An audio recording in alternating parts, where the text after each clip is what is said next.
मैं आपको 10 ऐसे शक्तिशाली मनोवैज्ञानिक ट्रिक्स बताने वाला हूं जो आपको लोगों को समझने, उन्हें प्रभावित करने और अपनी जिंदगी को अपनी मर्जी से चलाने में मदद करेंगे। The silence treatment. जब कोई आपसे कोई अटपटा सवाल पूछे या आपको लगे कि सामने वाला झूठ बोल रहा है, तो बस एक पल के लिए चुप हो जाइए। अपनी आंखों में हल्का सा विश्वास बनाए रखें, उन्हें बोलने दें। यकीन मानिए, वो खुद ही अपना बचाव करने के लिए ज्यादा जानकारी उगल देंगे या अपनी बात बदलने लगेंगे। ये बहुत शक्तिशाली है, क्योंकि कोई भी इंसान खामोशी को बर्दाश्त नहीं कर पाता। उन्हें लगता है कि उन्हें कुछ बोलना होगा। अब जब आपने लोगों को बोलने पर मजबूर कर दिया है, तो अगला ट्रिक आपको उनकी बात को सच में समझने में मदद करेगा। हम सुनते तो सब हैं, लेकिन कितने लोग ध्यान से सुनते हैं? एक्टिव लिसनिंग सिर्फ कानों से सुनना नहीं है, ये दिमाग से सुनना है।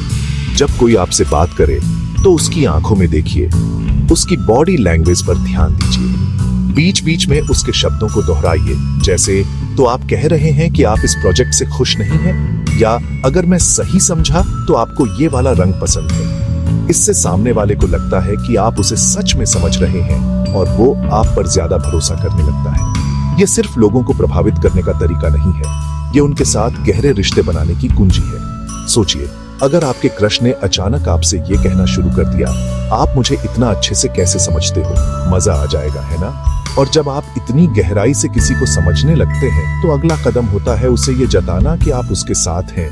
क्या आपने कभी ध्यान दिया है कि जब आप किसी ऐसे व्यक्ति के साथ होते हैं जिसे आप पसंद करते हैं, तो अनजाने में ही आप उसकी तरह बैठने लगते हैं या उसी तरह हाथ हिलाने लगते हैं? इसे मिररिंग कहते हैं। ये एक अवचेतन मनोवैज्ञानिक ट्रिक है। जब आप किसी से बात कर रहे हो, तो उसकी बॉडी लैंग्वेज, उसके बोलने की गति, यहाँ तक कि उसके छोटे छोटे जेस्चर को धीरे से कॉपी करने की कोशिश करें। याद रहे, ये कॉपी करना बहुत सब्टल होना चाहिए, ऐसा न लगे कि आप मजाक उड़ा रहे हैं। जब हम किसी को मिरर करते हैं, तो उनके अवचेतन मन में एक कनेक्शन बनता है। उन्हें लगता है कि ये इंसान मेरे जैसा है, ये मेरे साथ है। ये दोस्ती और विश्वास बनाने का एक शक्तिशाली तरीका है। लेकिन क्या होगा अगर मैं आपसे कहूं कि आप सिर्फ बॉडी लैंग्वेज से ही नहीं, बल्कि एक छोटे से शब्द से भी लोगों को अपनी बात मानने पर मजबूर कर सकते हैं? ये अगला ट्रिक आपको चौंका देगा। ये सेल्स पर्सन का पसंदीदा हथियार है, और अब ये आपका भी होगा। हाँ ट्रिक। जब आप किसी से कुछ मनवाना चाहते हैं, तो पहले उससे ऐसे सवाल पूछें जिनका जवाब वो हाँ में ही दे। जैसे, आज मौसम अच्छा है ना? आप अपनी सेहत का ध्यान रखते हैं, है ना? जब कोई लगातार हाँ कहता है, तो उसके दिमाग में हाँ कहने की एक आदत सी बन जाती है। फिर जब आप अपना असली सवाल पूछते हैं, तो उसके लिए हाँ कहना ज्यादा आसान हो जाता है। ये सिर्फ सेल्स के लिए नहीं है, ये आपके दोस्तों और परिवार के साथ भी काम करता है। लेकिन कभी कभी हमें लोगों को सिर्फ हाँ कहलवाना नहीं होता, बल्कि हमें उन्हें किसी चीज के बारे में सोचने पर मजबूर करना होता है। और इसके लिए हमें उनके दिमाग में एक छोटा सा बीज बोना होगा। प्लांटेड सीड का मतलब है किसी के दिमाग में एक विचार को धीरे से डालना, ताकि वो खुद ही उस पर काम करे।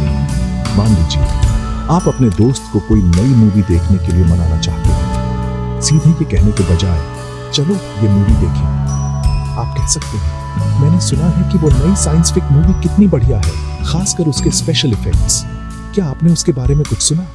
आप सिर्फ एक विचार बो रहे हैं। फिर कुछ समय बाद वो खुद ही उस मूवी के बारे में सोचने लगेगा, और शायद आपसे कहेगा, अरे क्यों ना हम वो वाली साइंस फिक मूवी देखें।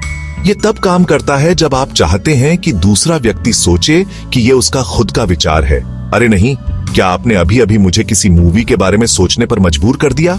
शाबाश।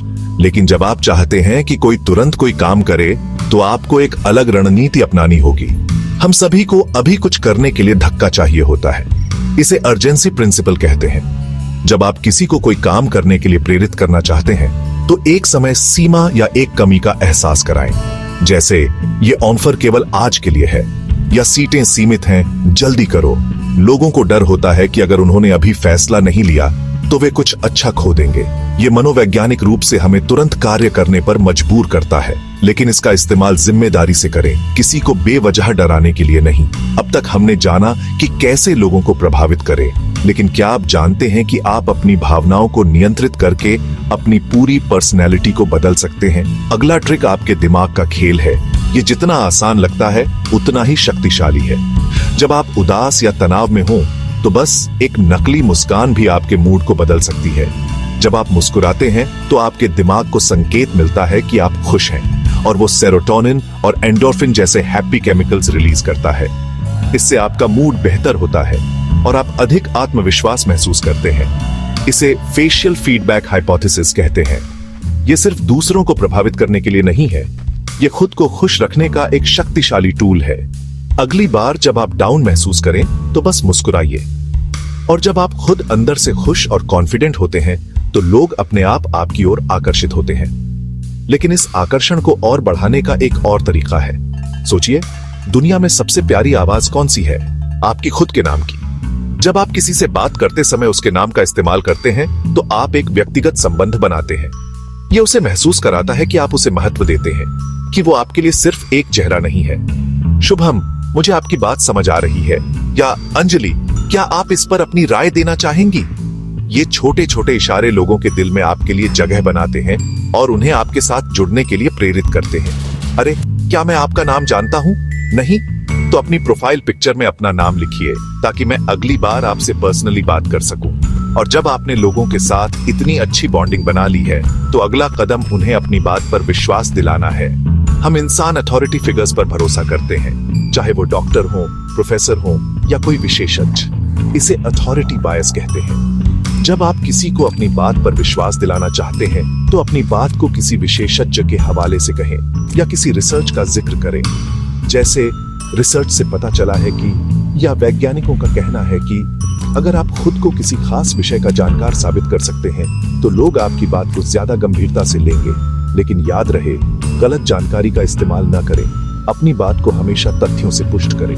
अब तक हमने जाना कि कैसे दूसरों को प्रभावित करें, खुद को बेहतर बनाएं और अपनी बात मनवाएं। लेकिन एक और बात है जो आपको अपनी जिंदगी में कभी हारने नहीं देगी, और ये सबसे मुश्किल लेकिन सबसे शक्तिशाली ट्रिक है। ये किसी और को प्रभावित करने का नहीं, ये खुद को प्रभावित करने का सबसे बड़ा ट्रिक है। No failure mindset. जब हम कुछ नया करने की सोचते हैं तो असफलता का डर हमें रोक देता है। लेकिन ये याद रखिए, असफलता जैसी कोई चीज नहीं होती, सिर्फ अनुभव होते हैं। हर गलती आपको कुछ सिखाती है। स्टीव जॉब्स, जेके रोलिंग, बिल गेट्स, इन सभी को शुरुआत में कई बार असफलता मिली, लेकिन उन्होंने हार नहीं मानी। अपनी हार को सीखने का अवसर माने। जब आप ये मानसिकता अपना लेते हैं कि मैं हार नहीं सकता, मैं सिर्फ सीख सकता हूं, तो आप अजेय बन जाते हैं। ये सबसे शक्तिशाली मनोवैज्ञानिक ट्रिक है, क्योंकि ये आपको अपने सबसे बड़े दुश्मन, अपने डर पर काबू पाने में मदद करती है। तो देखा आपने, आपके अंदर कितनी असीमित शक्तियां छिपी हैं। ये सिर्फ 10 ट्रिक्स हैं, लेकिन सही मायने में ये आपकी जिंदगी को बदलने की कुंजी है। इन्हें अपनी दिनचर्या में शामिल करें। आज से ही इनका अभ्यास करना शुरू करें। याद रखिए, ज्ञान शक्ति है, लेकिन उस ज्ञान का इस्तेमाल करना महाशक्ति है। अगर आपको ये वीडियो पसंद आया हो तो इसे लाइक करें, अपने दोस्तों के साथ शेयर करें, और ऐसे ही और शानदार वीडियो के लिए हमारे चैनल को सब्सक्राइब करना न भूलें। नीचे कमेंट्स में बताएं कि इनमें से कौन सा ट्रिक आपको सबसे शक्तिशाली लगा। अगली बार तक अपनी सुपर पावर का इस्तेमाल करें।